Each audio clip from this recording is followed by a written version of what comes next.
आसपास रूहानियत के मामले में जीरो होते, उसके मुकाबले कितने कोई नजदीक रह ले, गुरु चाहे तो दूर वाले को भी पल में। क्योंकि हम 1975-76 से आश्रम में आया करते थे, पर कोई सेवादार बताए कोई हमें जानता गप तो चाहे मार दे, क्योंकि हमने देखा कई नंबर बनाने के लिए मैं जी थोड़े नाल सेवा करता हूं या कदों करता हूं मरिए ने गप। अगर जट्टू साहब नाल कहिए तो ऐ कहिए, पर नहीं, क्योंकि अब संत हैं इसलिए अच्छा बेटा ठीक है बेटा, हमें पता होता है कि ये झूठ बोल रहा है।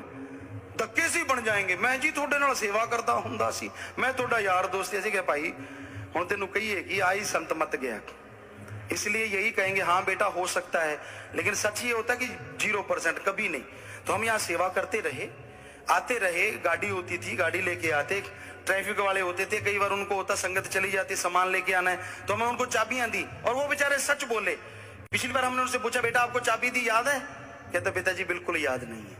आपने चाबी दी है तो हमें पता है कि गाड़ी हम नीले रंग की लेके जाया करते थे, पर ये नहीं पता कि आपने कितनी बार चाबी दी हमें, वो गाड़ी आपकी थी।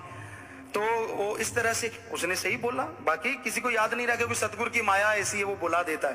तो यहाँ हम खूब सेवा किया करते, आया करते थे, लेकिन फन्ने खाओं में तो नहीं थे। तो सतगुरु ने फिर भी एक खां को नवाज दिया और अर्श पे बिठा दिया, और फन्ने खां नन्हे खां हो गए। फन्ने खां तो बड़ा, नन्हे खां छोटा सबसे। अब नन्हे खां मैं फन्ने खां बनूं तो पहले फन्ने खां था, नन्हे खां क्यों हुआ? जब फन्ने खां था तब फन्ने खां बन जाता, अब नन्हे खां हो गया, दोबारा फन्ने खां तो बन ही नहीं सकता, सतगुरु बनाएगा ही नहीं, क्योंकि उसने तेरे में काबिलियत जीरो देखी इसलिए तुझे कुछ बनाया नहीं। अगर तेरे में कणकंडा हुंदा पंजाबी जी, फिर पिटने केड़ी गल देसी। सो सच्चाई यही है, हकीकत है ये 100%। चुभेगी तो चुभे, हम क्या करें, सच तो सच है, हम तो बोलेंगे। सतगुरु ने नवाजा है, किसी और ने नहीं। तो यही हम आपको बार बार सुचेत कर रहे हैं, आप किसी के लिए धारणा ना बनाया करो। कोई भी हो, वो पास रहने वाला सेवादार, गृहस्थी, सतुरमचारी, कोई भी हो, आप ये मत बना लिया करो कि ये तो बहुत बड़ा भक्त। कोई शब्द बोल लिया, मान लो यहाँ किसी सेवादार ने, किसी गृहस्थी ने शब्द बोलता है, वो रो आता है और उसको ही बड़ा बना देते हैं, ये तो जी बहुत बड़ा भक्त। अरे शब्द बोल लिया जीबा से तो बड़ा कैसे हो गया? तू कैसे जानता है कि वो बड़ा है? ये तो सतगुरु जानता है कौन कितना बड़ा है। सो हमारा कहने का मकसद एक ही है, सतगुरु ही सिर्फ सतगुरु होता है, सतगुरु ही सतगुरु बनाता है। दूसरा कोई सतगुरु जैसा वचन नहीं कर सकता और उसका वचन पूरा नहीं हो सकता। साध संगत मालिक का रूप होती है, वो बैठ के सुमरन करे और मालिक से भलाई नेकी के लिए दुआ करे तो वो अर्ज मालिक जरूर कबूल कर सकता है, क्योंकि साध संगत भगवान का रूप होती है, इसमें कोई शक नहीं। लेकिन एक आदमी धक्के से कोई कहे तो नहीं, ये सही नहीं होता। जिसको सरकार सर्टिफिकेट देती है वही सरकारी लेक्चरर बनता है। कोई धक्के से जाके पशु चराने वाला कहे मैं पढ़ाऊंगा, तो बस वही बात इधर है, हाथ में लाठी है, बकरियां चराते चराते मैं पढ़ाऊंगा मुझे आता है।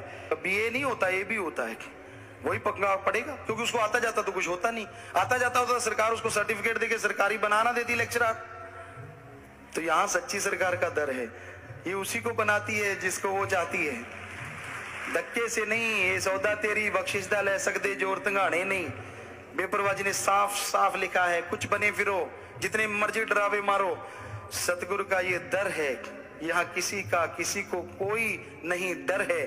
काल महाकाल भी सकता नहीं कुछ कर है, जब सतगुरु का हाथ हमारे ऊपर सर है, सर के ऊपर उसका हाथ है, था और रहेगा। तो फिर आप डरते क्यों हैं? क्यों ऐसे लोगों के लिए धारणा बनाते हैं ये बड़ा भक्त होगा? आइंदा से कभी किसी के लिए धारणा ना बनाया करो, सिवाय गुरु के, पीर फकीर के, अल्लाह वाहिगुरु और राम के। वही सब कुछ है, मेरा अल्लाह, मेरा राम, मेरा वाहिगुरु, मेरा दाता। वो सबकी झोलियां भरता था, भर रहा है और भरता ही रहेगा, और सब मांगते हैं उसके दर के। सो इसलिए आप किसी को मान बढ़ाई दिया ही ना करो, ताकि वो इस बात तक पहुंचे ही ना। आप में ही कमियां होती हैं जो मान बढ़ाई